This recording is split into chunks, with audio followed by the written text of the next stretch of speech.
அனைவருக்கும் வணக்கம்.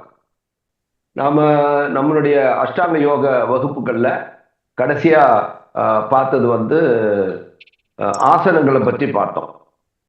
பக்தி மார்க்கத்துல யோகாசனங்கள் என்ன பண்ணுது? அது ஒரு உடற்பயிற்சியா தான் எல்லாருமே பண்ணிட்டு இருக்கிறாங்க. அது பக்தி பாதையில ஒரு பக்தனுக்கு அது என்ன துணை செய்யுது?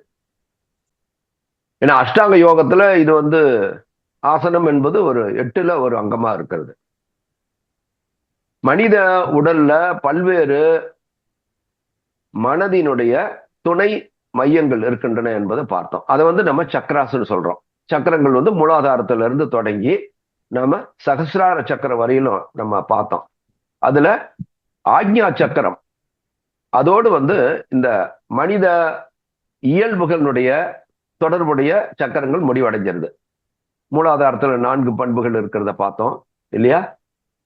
அடுத்தது சுவாதிஷ்டானத்துல 6 குணாதிசயங்கள் மனிதனுடைய பண்புகள். இப்படி ஒண்ணு நம்ம நினைவுபடுத்த ஏற்கனவே நம்ம பார்த்தது போதும், திரும்ப திரும்ப அதை பேசிட்டு இருக்க வேண்டாம். ஆகவே அந்த ஆசனங்கள் என்ன செய்யுது அப்படின்னா, இந்த மனிதனுடைய முதுகு தண்டுல இருக்கக்கூடிய இந்த மனதினுடைய துணை மையங்கள், மனதின் துணை மையம்னா அது எண்ணங்களை தூண்டுகின்றது. மனம் என்றாலே எண்ணங்கள்ல தான். எண்ணம் என்பது இல்லை என்றால் மனம் என்பது இல்லை. அப்போ அந்த எண்ணங்களை தூண்டுகின்ற அந்த ஒரு சக்கரத்தில் உள்ள அந்த குணாதிசயங்களை தூண்டுவதற்கு அதனுடைய அருகிலேயே சுரப்பிகள் இருக்கின்றது என்பதையும் பார்த்தோம். எந்தெந்த சக்கரங்களுக்கு பக்கத்துல எந்தெந்த சுரப்பிகள் இருக்குதுன்னு பார்த்தோம். ஸோ நாம புற தூண்டுதல்கள் வழியாக அந்த குறிப்பிட்ட எண்ணங்களை தூண்டினாலும் அந்த அந்த பல குறிப்பிட்ட எண்ணம் எந்த சக்கரத்தோடு தொடர்புடையதோ அந்த சக்கரத்திற்கு அருகில் உள்ள அந்த சுரப்பியானது தூண்டப்படுகிறது. அதிலிருந்து அந்த திரவம் சுரக்க ஆரம்பித்தவுடன் அந்த பண்பு நமது மனதின் வழியாக உடலின் வழியாக வெளிப்படுகிறது. ஆக இந்த சுரப்பிகள் நம்ம எண்ணங்களோடு மிக தொடர்புடையதாக இருக்கிறது. சுரப்பிகள் எதுவும் வேலை செய்யல அப்படின்னா மனிதனுடைய எண்ணங்கள் எதுவுமே அந்த குணாதிசயங்கள் எதுவுமே இந்த 50 குணங்கள் இருக்கிறது அல்லவா, அதை ஏற்கனவே நம்ம டீட்டெயிலா பார்த்துட்டோம். அந்த 50 குணங்களுமே சுரப்பிகள் வேலை செய்யலன்னா எல்லாமே மந்தமாயிடும். வேலை செய்யாம இருக்காது. அது அப்படி இருந்தாக்கா மனிதன் உயிர் வாழவே முடியாது. பல வகையான நோய்களால் அவன் பாதிக்கப்பட்டு இறந்துருவான் ஒரு பெரிய வழியே.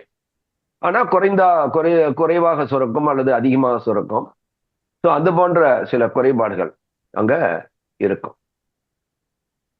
ஆக இங்க ஒரு முடிவு என்னவென்றால், மனித உடலில் உள்ள சுரப்பிகள் தான் இந்த சக்கரங்களோடு தொடர்புடைய எண்ணங்களை அதிகமாக தூண்டுவதும் மட்டுப்படுத்துவதும் இந்த 2 வேலைகளையும் இந்த சுரப்பிகள் தான் செய்கின்றன.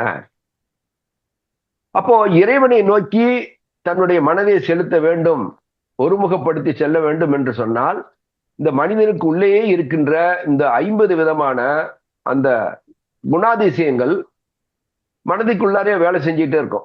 அன்றாட வாழ்க்கையில பல்வேறு விஷயங்களோடு அவன் தொடர்பு கொள்கின்றான் இந்த புற உலகத்துல.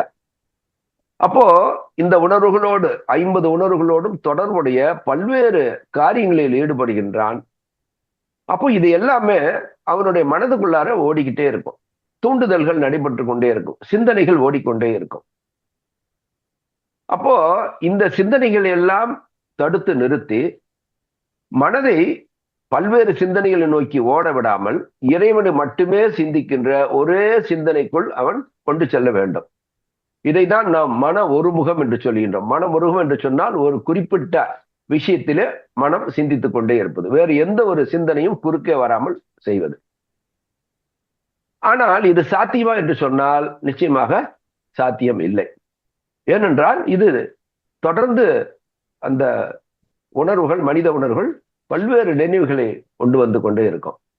இதை கட்டுப்படுத்துவதற்காகத்தான் இப்படி பல்வேறு விஷயங்களிலே மனம் ஓடிக்கொண்டே இருக்கின்ற ஒன்றை கட்டுப்படுத்துவதற்காக இந்த யோக ஆசனங்களை அந்த பல்லாயிரம் ஆண்டுகளுக்கு முன்பே யோகிகள், ரிஷிகள், இறைவனை எண்ணி தியானம் செய்கின்றவர்கள் எதையெல்லாம் நமக்கு தடையாக இருக்கின்றன என்பதை கண்டுபிடித்து அதையெல்லாம் பல விலங்குகளை, காட்டில் உள்ள விலங்குகளை பார்த்தும் பல்வேறு விதங்களிலே ஆய்வு செய்தும் அந்த எந்தெந்த சுரப்பிகளை கட்டுப்படுத்துவதற்கு எந்தெந்த ஆசனங்கள் செய்ய வேண்டும் என்பதை அவர்கள் நமக்கு எளிதாக ஃபார்முலா கொடுத்துட்டாங்க.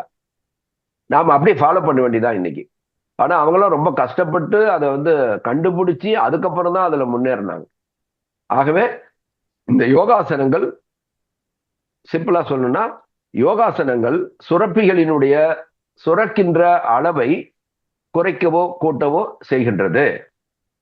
அதன் மூலம் அந்தந்த சக்கரங்கள் அல்லது அந்தந்த சுரப்பிகளோடு தொடர்புடைய தீய எண்ணங்களோ நல்ல எண்ணங்களையோ மிகைப்படுத்துவதும் நாம குறைப்பதையும் செய்ய முடியும்.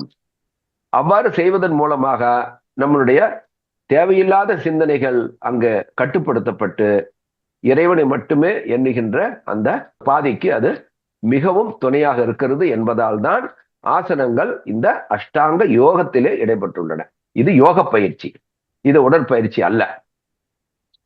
உடற்பயிற்சியாக செய்தால் என்ன விளைவுகள் என்பதையும் நான் நன்மை என்ன தீமை என்பதால் முந்தைய அது இதிலே வகுப்பிலே நம்ம பார்த்துட்டோம் ஆசனங்களை பத்தி பேசுவது.